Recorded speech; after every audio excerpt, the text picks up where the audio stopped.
gamers? I'm Jason, I'm Julie. and today we are doing our holiday buying guide. And we're going to start by going with you know, Runner up. a runner-up. That's a good way to say it. And we're going to go through our top five games. Well, not necessarily our top games, but the games that we think you guys should be potentially purchasing for the holiday season. And with that being said, let's talk about our runner-up, Fantastic Beasts: Perilous Pursuit. Now, Julie, why is this game a runner-up? I think probably because for us, at least for the recommendations we're making, it's pretty easy. So this would be a great family game for people that don't game a lot. It's still a great game. It's lots of fun. It's very thematic with Harry Potter and Fantastic Beasts. So if you like either of those franchises, I think this is definitely a pickup. It's just lacking a little bit when it comes to when we compare it to the other that we have on our top five at least. Yeah, and I would have to agree with Julie. This game is very simple, easy to play, but it is a lot of fun, as she said.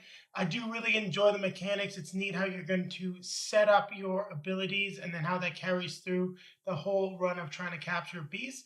And for the price point, and if you're looking for something cooperative, if you got heads that like to butt when Like us. yeah, sometimes when playing a competitive game, for the price, this is definitely going to fit very well around the holiday table.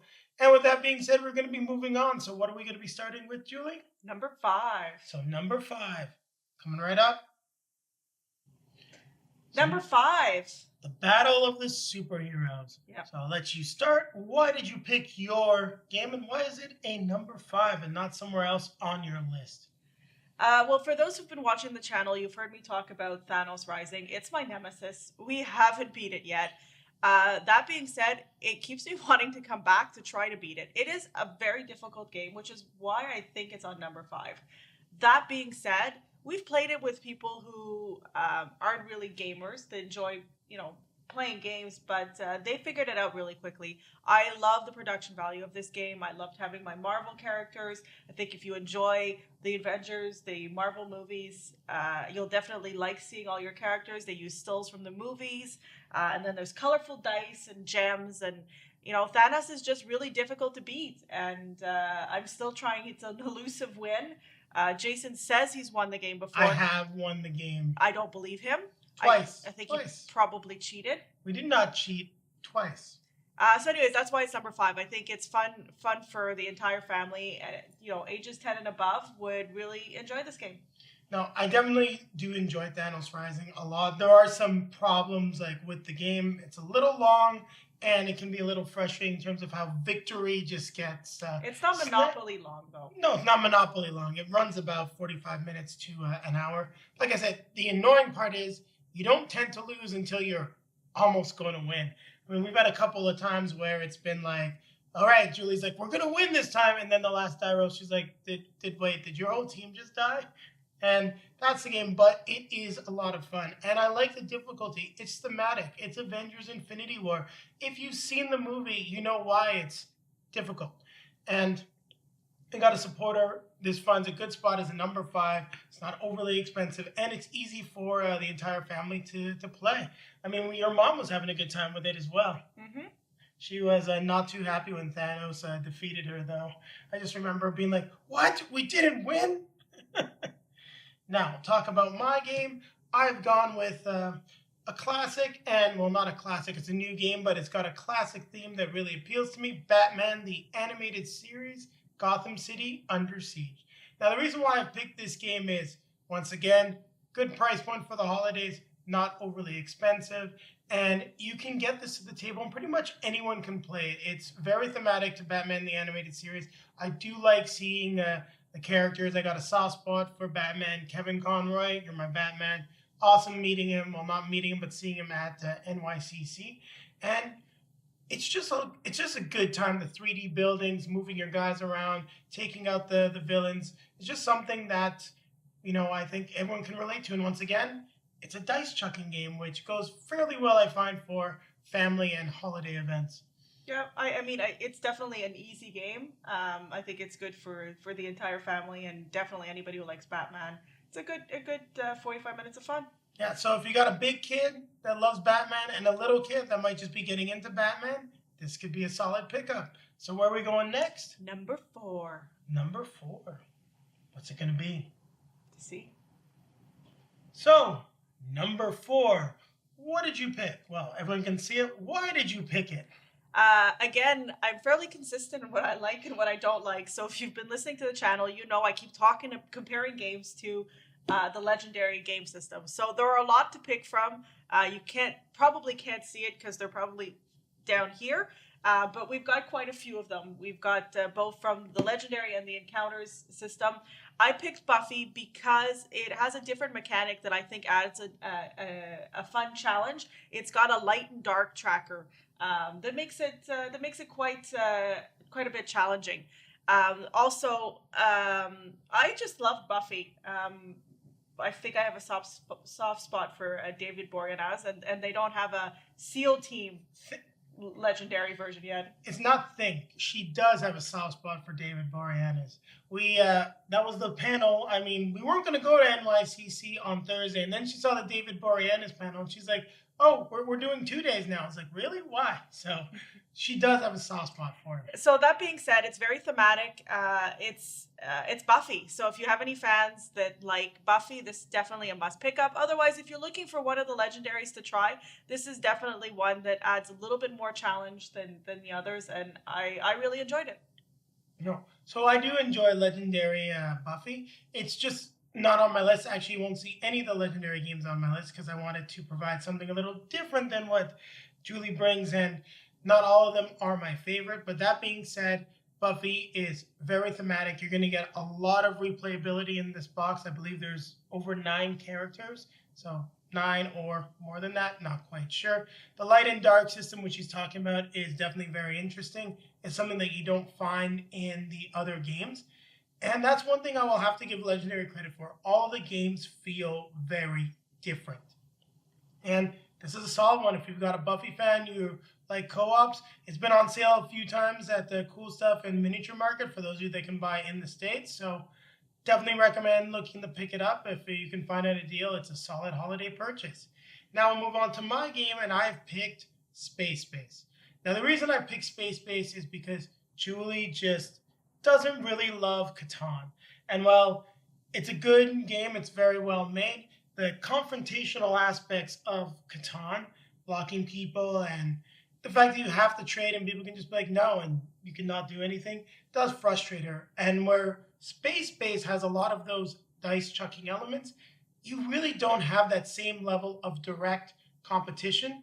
And you're always engaged in this game, which I think is a big plus. You get to earn resources on other players' turns. You have to watch what's going on, and the turns flow rather quickly. And the one thing I do really enjoy, not the one thing, another thing that I really enjoy about it is the game, while being simple for everyone, is also very complicated if you want to go that way. You can build a very simple space base, or you can build this incredibly complicated engine that when it works, people are going to be like, did you just score 50 points in a turn? Probably exaggerating, but yeah, I think my dad, when he played, so I think, to give you an example, my dad doesn't love games. We pulled this out. He was doing a solid for Jason on his birthday, and he figured it out and slowly, silently built this really complex engine. I think he got 42 points one. He beat us by a solid 10 points. He got them all at the end. It was pretty crazy. So he won that game quite handily, and that's the point. You don't have to be a seasoned gamer to know how to play this game. It does run a little long, I find, but I think it's fun for all ages and all levels of knowledge of gaming. Exactly. It's got everything you need to introduce it to the table, and people will not be afraid of it. But it's got those complicated elements that if you really understand the game, you're going to have a lot of fun. So we've covered our number 4, the battle of urban fantasy and space. Where are we going next? We're going to the podium finishers, number 3. Number 3. So number 3, bronze finisher. Yep. I've got a game we haven't seen on the channel yet. Hang on, you're stealing my thunder here. Okay. I was going to say, it's the battle of the Wizarding World versus the 6th World. Sorry, I just thought it rhymed. Don't give me that look. Okay, so moving along. Hey. We'll be reviewing this on the channel shortly. I'm going to steal my own thunder a little bit. I really love this game. It's a fairly easy game. That being said, I've asked Jason to pull it back out to the table probably 3 nights in a row. We're almost through the entire game. We have the expansion, so we'll be doing some more. It's a deck building game that can be very complicated or it can be easy. And we're not going to spoil it now. I know Jason wants to tell you why it can be easy. Let's leave that for the review. No, the one thing I will say is I was curious. I looked on BGG, Board Game Geek, just to see. And the general consensus is it's easier at 2 than at 4. We'll talk about the rest in the review, but we've only played it as 2 players so far. Hopefully we get some 4-player games in over the holiday season. So what I love about this game is that it's Harry Potter. So if you like the Harry Potter, I know we've kind of had 2 already that we've talked about, but this is very thematic for Harry Potter. It's a deck building game. It has dice. It's pretty, it's colorful, it's very thematic, and without spoiling too much, characters age through this as well. So you get to change your characters. They get more powerful as the years progress, as it is in the movies. And it's cooperative. She almost forgot her favorite thing. Well, you're not going to have me endorsing anything that's not cooperative, honestly. I don't know. You gave Space Base a pretty good endorsement for something that's not cooperative. Yeah. So this is a game for ages 11 and above. I think 10 and above probably works as well. I think this is a great game to pull out family night when you're trying to, turn off the TV and do something as a family. It's also good for the older kids too. I mean, I'm not going to name them, but I actually, you know what? We talked about this. We think that, Luke and Lindsay would enjoy this as well. They love games, but it's not something that they do all the time. So this is the kind of thing that you can pull out with your friends that might have played a game of Sorry or 2 and would enjoy this as well. Yeah, so I'm going to pick my Meteor Beast here, which is Shadowrun Crossfire, the Prime Runner Edition. Now, though some of you may have thought we would have picked Dragonfire, which is sort of the follow-up to the original version of this game, and then this is the refined version of Crossfire. And while there's a lot of great content for Dragonfire, we played it again recently, and we had a lot of fun with it. But the one thing about Dragonfire, it's a more complicated beast than Shadowrun Crossfire. So for a holiday buying guide, recommending something that you might want to get out with maybe some less experienced gamers, I decided to pick Crossfire in that case. We had a lot of fun with it. I really enjoy the 6th world. The mix of fantasy and technology just is something that is special and you don't see in a lot of settings. And while this game is challenging, it's a very good co-op, and I think we had a lot of good fun with it. And I know I forgot to say some good stuff about Harry Potter Hogwarts Battle. Now, I think Julie said everything. Fun, deck building game, good for the family, probably harder at 4. Now, Julie, what do you have to say about Shadowrun Crossfire? I think it's a good game for people that enjoy maybe a little bit more complicated games or have a little bit of gamer experience. I don't think I would recommend it for any family. I think this is more attainable for everyday family, but I think this one definitely is interesting for people who have a little bit more experience, not in the high end. I think you'll be pulling out games later that are more the gamer's game. But this is a lot of fun too. Yeah, this is more of the mid-range game, and working together is key in Shadowrun Crossfire. You have to work as a team. You don't work as a team, well, you're going to lose, and you're not going to get paid. And everyone knows in Shadowrun, you got to get paid and never make a deal with a dragon. I wonder if that happens in Harry Potter. But then again, we don't have any talking dragons that we've seen as of yet. Nope. So where are we going next? Number 2. So number 2, the best of the rest. This is also a 90s battle. If once we actually talk about the games, this is definitely 1990s. Ninja, rap, ninja. Okay. Ninja. So I'll rap. save you guys from that. You'll notice there's another legendary game on the table. This one is Encounters. It's a little bit of a different system than you get with the regular legendary. It's also X-Files. If you've been listening to the channel, you know that I really, really enjoyed this. I'm a huge X-Files fan. We have 4 games? 3 games. 2 and, 1 is an expansion that we've yet to try. Okay. So we have quite a few. This is my favorite of them. Just to say something, she's not just an X-Files fan. She is an X-Files fan. I asked her, it's do you called want an X-File. Okay, she is an X-File. She did not want to go to New York Comic Con. Then I said, X-Files is going to be in New York Comic Con, and she goes, so where's my ticket? That was pretty much the answer I got. It went from no to like, you should already have my ticket. You should know this by now. So that being said, we played the other games. As much as I love the X-Files, the other games weren't as much fun. I did enjoy one playing the villain, but not everybody else around the table enjoyed it. No, it's a good game, very thematic. You may see it on the channel in the near future, just a little unbalanced. Yeah. So we've played this game quite a few times. I love it because it's very thematic. You pull out all the daily monsters. There's a bunch of different monsters at the same time, and then both Scully and Mulder, and actually all of the characters, have abilities that are very thematic to them. I mean, the lone gunmen are tech.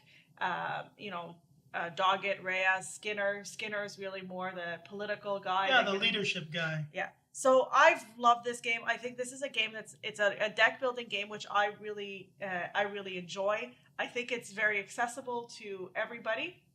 I don't think I'd recommend it for young kids because unless they're okay seeing monsters, because you definitely have stills from the show that show the different monster of the week. You could always get a different Legendary Encounters game. Now, most of them are a little bit on the scarier side, but you do have things like Firefly. And while I did enjoy Firefly, and I think I might like Firefly more in terms of the theme, I think Legendary Encounters X-Files is a much better designed game. We've yet to play Aliens and Predator, but from what I've seen from the Legendary Encounter system, they did a fantastic job. The game was a lot of fun. And just a hint, guys, if you want your wife to agree to sleeving games, get them one that they love and get them one that they want to protect, because she actually told me to sleeve this one. I could not believe it. So your game. So now we're going to talk about this great box of 90s nostalgia. It is your side-scrolling beat-em-ups combined with Street Fighter in Street Master. So what are you doing in this game? Well, you're a fighter. You're going to be beating up minions and then trying to get through the stage to beat up the bad guy and save the day. It doesn't get more 90s than that, except maybe the X-Files. Now, I really, really enjoy this game. This is probably the crunchiest game in terms of what you're going to be diving into, the mechanics. It is not very easy, but one of the most pleasurable experience I've had gaming actually was playing this with Julie. We played this a few times. She was frustrated at first, then she started to get it, and then she really got it because she understood all the aspects. It really takes elements from other games.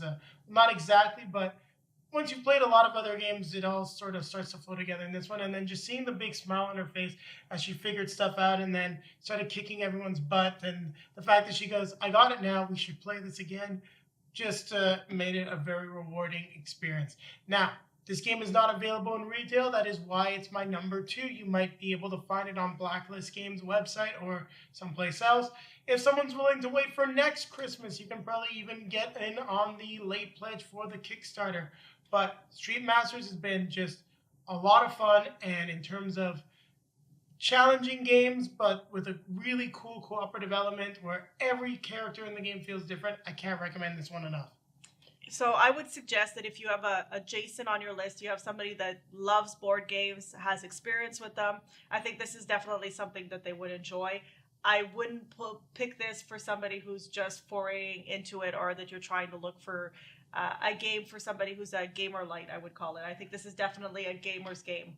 Yes, no, definitely. That's why it's my number 2 and not my number 1 holiday pick. But I think one of the things I liked about it was, I like pulling out the minions. I like having actual minis out on the board. And I think that's one of the fun things about this as well. When she gets excited, she actually kicks the minis with her minis. It's pretty funny.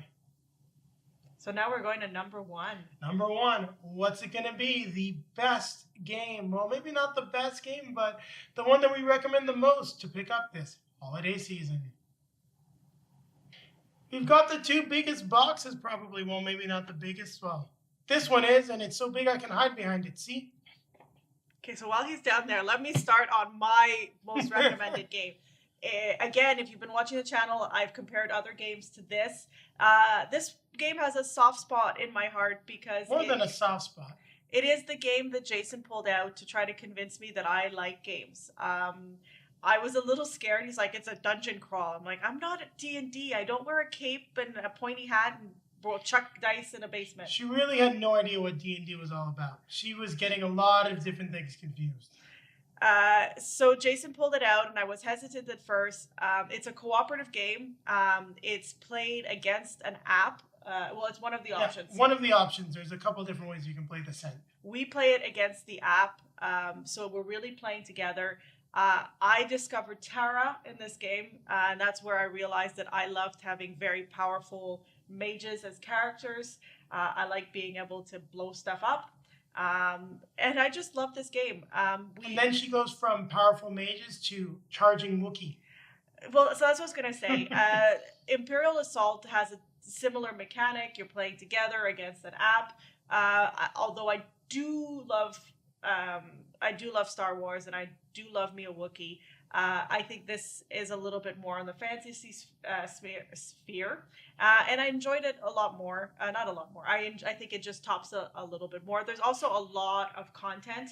There are a lot of Descent, so if you like it, you can keep adding more. There's more expansions. We're currently playing the next version, the next expansion. Campaign, yeah. We were partway through the Narikal campaign, and then we made some poor character choices, so we may restart it, but we just got a brand new campaign that came out for Descent, so you may see us reviewing it shortly on the channel. I believe it's Embers of Dread that combines 2 of the expansions, Labyrinth of Ruin, and I'm drawing an absolute blank on the other one, but it's the other 2 big box expansions.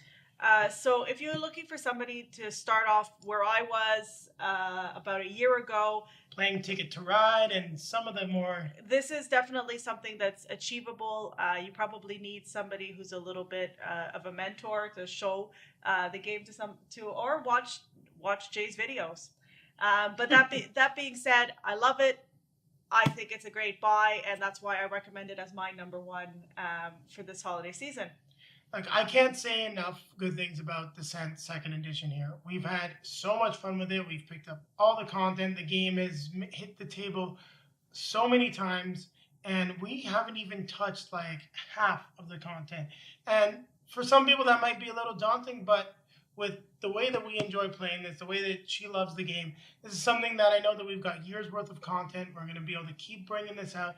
And hopefully when we get a more relaxed holiday season, we'll be able to maybe play through a few more campaigns. And for those of you that can't get the 1 versus many out there, 1 versus many to the table, there are some automated cards created by some people that have now moved on into the board game industry. So there is just so many different ways to play Descent.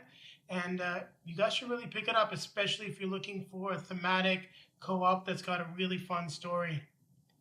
Now, we'll talk about my game here. And, well, this may not be my top-rated game, but we've had a lot of fun with it. And that is The Reckoners, based on the books by Brandon Sanderson. The reason why this is my number 1 game is just the components. You can go check out our video. Components are really well done. I love the plastic trays. It does sort of bring up the cost, but does make it so that expansions will be a lot less costly.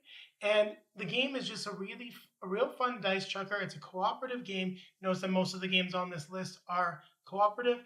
And while we've had some easy runs of this game where we got some good luck, I do think that you can get this to the table with anybody, and that's why it's really my number 1. It has all the elements that a more experienced gamer would like, and with a little bit of mentoring, you can bring in any member of the family, because essentially what you're doing is throwing dice, working together, and beating up on supervillains. And with how popular superhero movies and TV shows are, who doesn't like beating up supervillains? And it has really pretty jeweled dice. Yeah, she really enjoys the colors. She also likes to pick the character that hits the hardest. No more strategy and support for her. It's straight up, no, give me 2 guns and I'm taking everything down. So yeah, I enjoyed the game as well. I think it's definitely good for most, and I think it's a lot of fun. Something different. No, definitely this is probably the most unique game we've got to the table in terms of components and setup this year. And all right, guys, we did it. We've done it. We've gone through our top 10 games plus our 1 honorable mention. So what's going to be happening next, Julie? Well, hopefully they're going to see the links to the other videos. They'll probably see the video that you and Sammy G, holiday buying guide that you and Sammy G did last year. They can like, they can subscribe, they can comment. Let us know, did we really miss your favorite? Is there something that we should have recommended that's not on the list, or do you think we're nuts for some of our recommendations? Let us know if you agree, what you think. We're happy to hear from you. Well, we are nuts. I mean, we got Santa hats, and we've got you've got the Christmas lights going. But yes, we're always happy to hear from you guys. And once again on Dice and Dragons, well, not once again. This is the first time we're doing in this video. We're gonna grab our drink, grab our best friend.